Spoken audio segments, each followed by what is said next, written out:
A number of incidents with airplanes have colored the panic in Afghanistan after the Taliban returned to power in the country.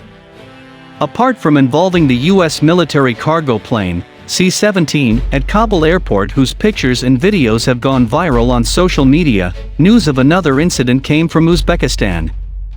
Photos and videos of the wreckage of the Afghan plane crashing on the territory of the country have also gone viral.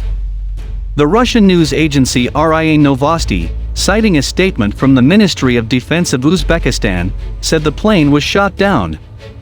Their air defense systems intercepted attempts by Afghan military aircraft that wanted to illegally enter Uzbekistan airspace. The pilots of the planes are said to have jumped with their parachutes.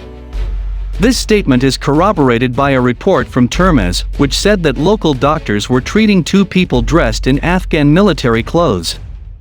On arrival on Sunday night, one of them was still wearing a parachute and had a broken bone.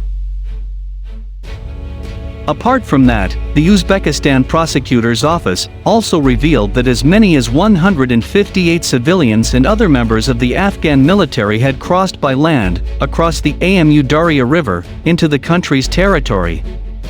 They are all directly under criminal investigation.